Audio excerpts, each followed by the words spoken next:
মা খাবে, দুধ খাবে, দই খাবে, পনির খাবে, এইটা খাওয়াইতেছেন আপনারা শিশুকে, তাতে হইতেছে কি শিশুর নানাবিধ পাতলা পায়খানা জাতীয় রোগ হইতেছে।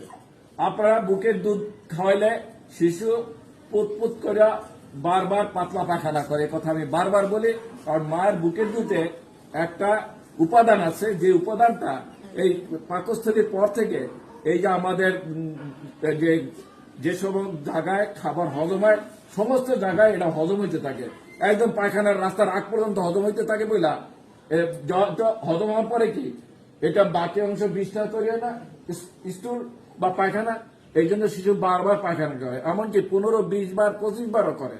করতে করতে পায়খানার রাস্তা ঘা হয়ে যায়। বুকের দুগ্ধ দানকারী মা এই সময় মনে করেন যে ডায়রিয়া হয়, শিশু ডাক্তারের কাছে যান, আপনাদেরকে দুধ চেঞ্জ করে ফেলায়, আপনাদেরকে ঔষধ দেয়। আমি আপনাদের হাতে পায়ে ধরে বলি, আপনার ওই ডাক্তার কাছে যাওয়ার দরকার নাই। আপনি আপনার বুকের দুধ আরো যাতে বেশি পায় তাকে ঘন ঘন দুধ দেন, তার ওজন যেন কয়েক গুণ বাইরে যায় 1 বছরের মধ্যে, এবং এই ওজন বাড়লে তার জীবনে রোগ শোক হওয়ার ভয় কম থাকে। খেয়াল থাকবে। তাহলে শিশু ঘন ঘন পায়খানা করে কেন? মায়ের বুকের দুধের কারণে, এবং এটা আল্লাহ তাআলার নিয়ামত। ওই দুধের মধ্যে এমন জিনিস রয়েছে যেটা সারাদিন হজম হইতে থাকে, এই জন্য শিশু অল্প অল্প করে পায়খানা করে। আবার অনেক সময় 7 দিন পায়খানা নাও করতে পারে। সেই সময় আমি বলি যে মা আপনি পানি খান, শাকসবজি খান, ফলমূল খান, আপনি দেখবেন শিশুর পায়খানা নরম হয়ে গেছে।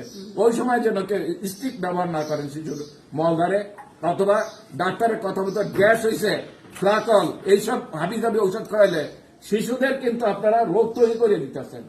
আপনারা যত দোকানে যাবেন, যত ডাক্তারের কাছে যাবেন, এবং ততই আপনার শিশুকে আপনি কিন্তু রোগাক্রান্ত করতেছেন।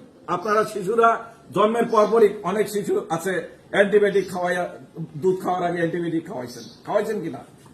জন্মের আধা ঘন্টা বা 1 ঘন্টার মধ্যে বুকের দুধ খাওয়াইতে হয়, এটা না খাওয়াইয়া অ্যান্টিবায়োটিক খাওয়ান, এই বিষ শুরু হয়ে যায় শিশুর জন্য। বিদেশে এই কাম করে না, কোনো কিছু খাওয়ানো যায় না, মানুষের দুধ খাবে। গরুর দুধ পরে, আগে 2 বছর পর্যন্ত মায়ের দুধ খাইয়ে নেবে, 2 বছর পরে আমার জিজ্ঞাবেন যে আমার তো 2 বছরে যান, কার দুধ খাওয়াবো এটা কম। ঠিক আছে, আমরা গরুর দুধ আমরা নিজেরা খাবো, বুড়ার গাড়া খাইলে 2 বছর পর্যন্ত। এই ভিডিওটা যেন সবাই প্রচার করে এবং সবাই শোনে। যে সমস্ত মা বোনেরা আমাকে এই জাতীয় প্রশ্ন করেন তাদের জন্য কিন্তু এই ভিডিওটা করা হইতেছে। আপনার শিশু বুকের দুধ খাইলে ঘন ঘন পাতলা পায়খানা, স্যাপ লোট কোচ্চা বর্ণ, পানি পায়খানা করতে পারে, এবং এই পানি স্টুলটা একটু অ্যাসিডিক থাকে। অ্যাসিডিক ভাবের জন্য পায়খানার রাস্তা লাল হয়ে যেতে পারে, ঘা হয়ে যেতে পারে। আমার সন্তানেরও পায়খানার রাস্তা এরকম ঘা হয়ে গেছিল, এটা এমনি ঠিক হয়ে যায়। শিশু 6 মাস পরে বাড়তি খাবার বা ঘরোয়া খাবার দিতে হয়, কিভাবে দেবেন এটা কিন্তু ক্লাস করতে হবে। আপনি শূন্য খিচুড়ি খাওয়ানো শুরু করবেন না, খিচুড়ি কোনো খাবার না। খিচুড়ি খাইতে হইলে কেমনে বানাইবেন জানতে হবে, তারপর রাঁধতে হবে। এবং যারা এই পায়খানা, শিশুদের পায়খানা নিয়ে বিভিন্ন প্রশ্ন করেন, তাদের প্রতি বিনয় রেখে বলছি, আপনার বুকের দুধ বন্ধ রাখবেন না, 1 ফোঁটা ফর্মুলা দুধ দেবেন না, কোন ধরনের বিকল্প অ্যান্টিবায়োটিক খাওয়াবেন না। এতে শিশুর যে শরীরে আমাদের উপকারী ব্যাকটেরিয়া আছে, কি উপকারী জীবাণু আছে, বলেন কি উপকারী জীবাণু আছে পেটের মধ্যে। গরু জবাই দিলে দেখছেন এরকম বড় বড় পোকা বাইরে, আমাদের পেটে এরকম উপকারী জীবাণু আছে। এরা আমাদের জন্য ভিটামিন তৈরি করে, আমাদের গাত্রে যাতে কোনো ধরনের রোগ না হয় সেই জন্য তারা অনেক উপাদান তৈরি করে। আমরা যদি শিশুকে অ্যান্টিবায়োটিক তখনই দেয়, ওর উপকারী জীবাণু মরিয়া যায়, তখন তার রোগ হইতে থাকে, খালি পায়খানা চলতেই থাকে।